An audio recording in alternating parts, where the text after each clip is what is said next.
الرحمن الرحیم الحمدللہ رب العالمین وصلی اللہ علی محمد وآلہ الطاہرین۔ موضوع گفتگو تقلید۔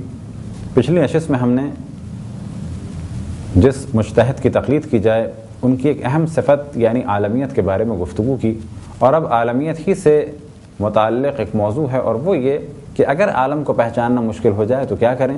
تو یہاں پر دو اہم آراء ہیں، اور تقریباً تمام مجتہدین کے درمیان یہی دو مشہور آراء ہیں، اور ان میں سے پہلی یہ کہ اگر مشکل ہو جائے تو پہلا مرحلہ یہ ہے کہ احتیاط کی جائے، اور اگر احتیاط ممکن نہ ہو، اور احتیاط کے بارے میں ہم نے توجہ دلائی کہ اگر کچھ مجتہدین کی رائے یہ ہے کہ یہ عمل واجب ہے اور کچھ کی رائے یہ ہے کہ یہ عمل مستحب ہے، تو احتیاط کیا ہوگی کہ اس کام کو انجام دیا جائے، کیونکہ اگر یہ واجب تھا تو بھی ہم نے کر دیا اور اگر مستحب تھا تو بھی ہم نے کر دیا، کوئی حرج نہیں ہے۔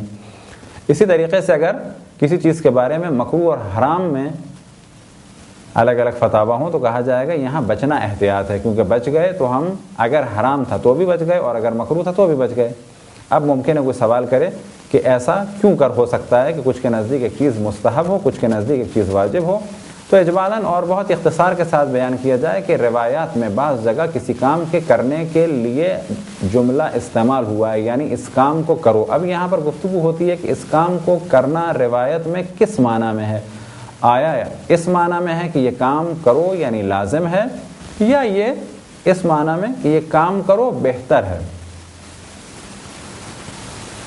مثال کے طور پہ خداوند تبارک و تعالیٰ نے حکم دیا جناب آدم علیہ السلام کو وَلَا تَقْرَبَا هَٰذِهِ الشَّجَرَةَ، اور حضرت حوا کو کہ اس درخت کے پاس نہ جاؤ۔ لہذا بعض لوگوں کی خصوصاً اہل سنت کی رائے یہ ہے کہ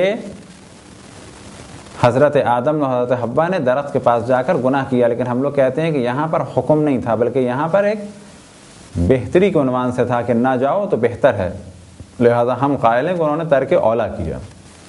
تو بالکل ایسے ہی روایتوں میں بھی بعض جگہ کسی چیز کے کرنے کے لیے جملہ استعمال ہوا کہ اس کام کو کرو، یا بعض جگہ جملہ استعمال ہوا اس کام کو نہ کرو۔ تو یہاں پر بحث ہوتی ہے کہ یہ مکروہ کے معنی میں ہے یا حرام کے معنی میں ہے۔ اسی طرح سے اگر حکم کرنے کا ہے تو آیا واجب کے معنی میں ہے یا مستحب کے معنی میں ہے۔ تو یہ ایک وجہ ہو سکتی ہے فتووں کے مختلف ہونے کی، اور پہلے بھی ہم نے توجہ دلائی کہ ائمہ علیہ السلام میں اختلاف نہیں ہے، لیکن روایات جو ان 1400 سال میں ہم تک پہنچیں ان میں آپس میں اختلاف ہے۔ اب ایک مجتہد کا کام ہے کہ ان روایات کو دیکھے اور پرکھے، اور پھر یہ اندازہ لگائے کہ ان روایتوں میں سے کون سی روایت صحیح ہے، اور اگر صحیح ہے تو اس روایت کا مفہوم کیا ہے۔ تو پہلا مرحلہ یہ آیا کہ اگر عالم کو پہچاننا مشکل ہو جائے تو آقا خود یہ فرماتے ہیں کہ احتیاط کی جائے، اور اگر احتیاط ممکن نہ ہو تو پھر جس کی جانب گمان ہو تقلید کر لی جائے۔ امام خمینی فرماتے ہیں اگر عالم کا پہچاننا مشکل ہو تو جس کے بارے میں گمان ہو۔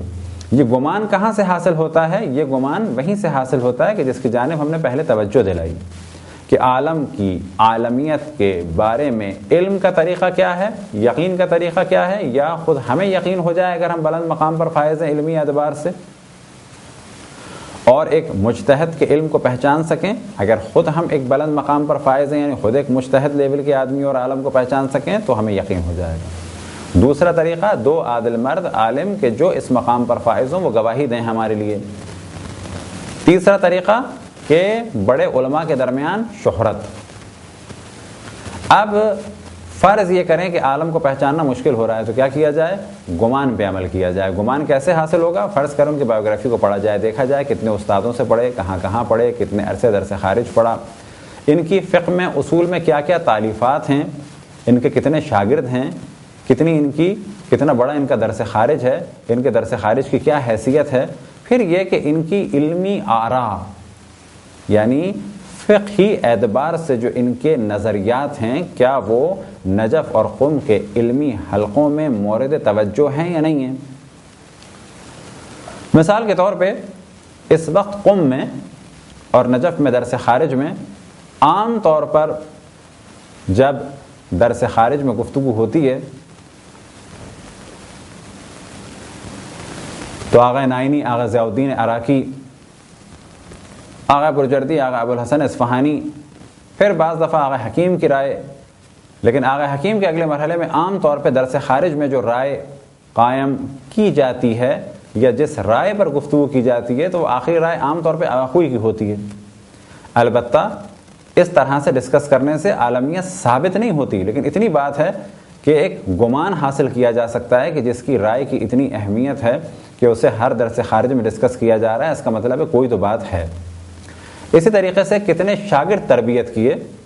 فرض کریں کہ کسی کے بارے میں ایک شہرت ہو کہ انہوں نے کئی سو مجتہد تیار کیے، ان کے شاگرد بڑے بڑے علمی مقام پر فائز ہوئے، یا یہ کہ جیسے آج کل اندازہ لگایا جا سکتا ہے کہ بعض بزرگان کے درس خارج میں ایسے افراد بھی شرکت کر رہے ہیں کہ جو خود 10-15 سال سے درس خارج دے رہے ہیں.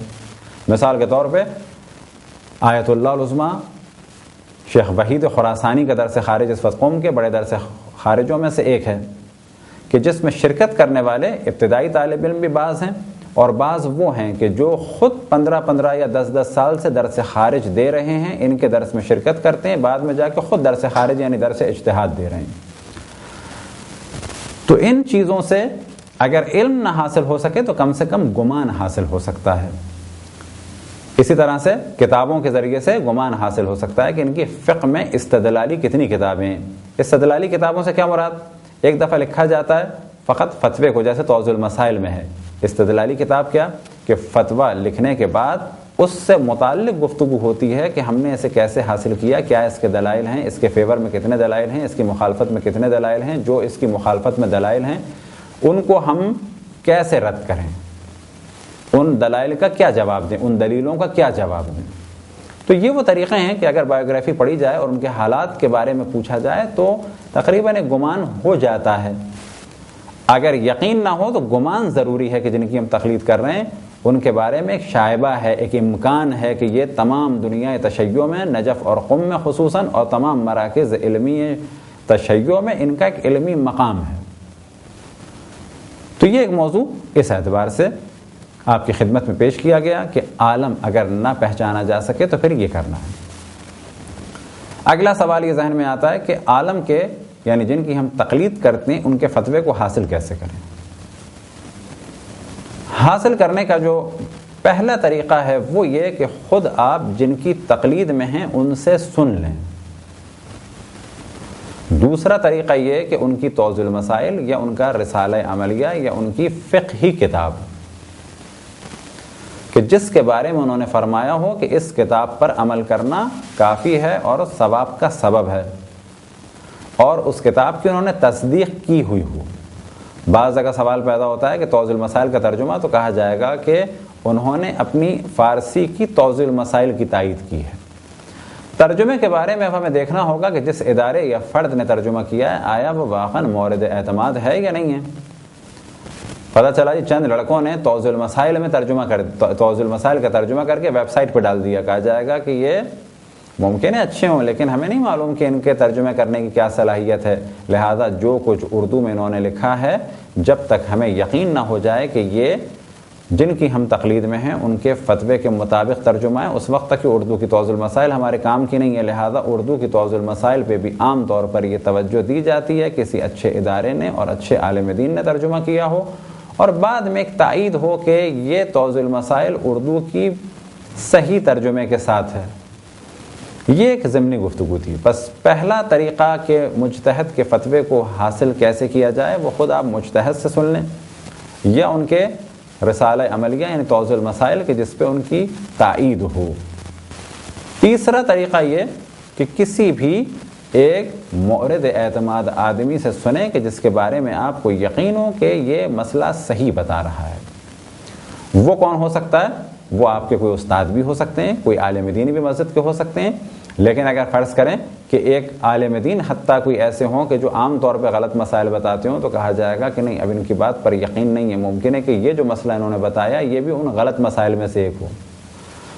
کس کی بات پر عمل کیا جائے کہ جو فقہ میں ایک مہارت رکھتا ہو. یہ ممکن ہے کبھی ایک غلطی ہو گئی ہو، یہ بھی ممکن ہے کہ انہوں نے پڑھا ہو اور کسی اور کا مسئلہ بتا دیا ہو بھول کے اور نام کسی اور کا لے دیا ہو. لیکن اگر عام طور پہ ایسا ہوتا رہے کسی کے ساتھ تو کہا جائے گا کہ یہ صحیح ہے، نماز ان کے پیچھے ہو سکتی ہے لیکن توضیح المسائل کے مسائل ان سے نہیں پوچھے جا سکتے کیونکہ عام طور پہ غلطی کرتے ہیں. ہر 100 سوالوں میں سے 60 70 80 مسائل غلط بتا دیتے ہیں، یا یہ کہ کسی اور کے پڑھتے ہیں اور غلطی سے کسی کا نام لے دیتے ہیں کہ یہ ان کی توضیح المسائل میں نے دیکھا ہے۔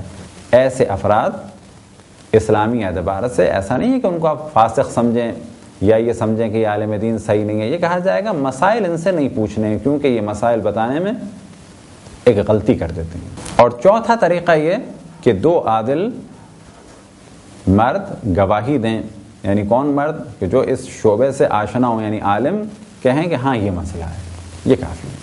اب یہ سوال آ سکتا ہے کہ مختلف کتابیں انگلش میں ترجمہ ہو رہی ہیں، تو اس کا یہی جواب ہے کہ اگر وہ مورد اعتماد افراد نے، فقہ کو سمجھنے والوں نے ترجمہ کیا ہے ان کا، اور بعض علماء نے اس کی تائید کی ہے تو کافی ہے۔ ایک اور سوال ذہن میں آ سکتا ہے جو آج کل بہت زیادہ مورد گفتگو ہے، وہ کیا ہے؟ وہ یہ کہ آیا انٹرنیٹ پر جو ویب سائٹس ہیں، تو یہاں پہ بھی کہا جائے گا اگر آپ کو یقین ہے کہ یہ ویب سائٹ ان کی ہے اور وہی اس کو ہینڈل کر رہے ہیں، وہی اس میں اپلوڈ کر رہے ہیں، وہی سے مراد نہ کچھ مرجع تقلید اس میں اپلوڈ کریں، یعنی ان کا دفتر اور اس میں کوئی گھپلا نہیں ہے، لیکن آپ کے شاید علم میں ہو یا نہ ہو بعض مراجع کی ویب سائٹ کو ہیک کیا گیا اور اس میں غلط مسائل کو ڈالا گیا۔ اب اگر کسی ایک مرجع کی ویب سائٹ کو ہیک کر لیا جائے تو کہا جائے گا کہ ان کی ویب سائٹ پر جو مسائل ہیں وہ اس قابل نہیں ہے کہ ان پر عمل کیا جائے۔ کب تک؟ اس وقت تک جب تک کہ یقین نہ ہو جائے کہ اب یہاں پر کریکشن ہو گیا۔ تو اصل موضوع یقین ہے کہ یہ فتویٰ انہی کا ہے اور کسی قسم کی یہاں پر غلطی نہیں ہے۔ وصلی اللہ علی محمد وآلہ الطاہرین۔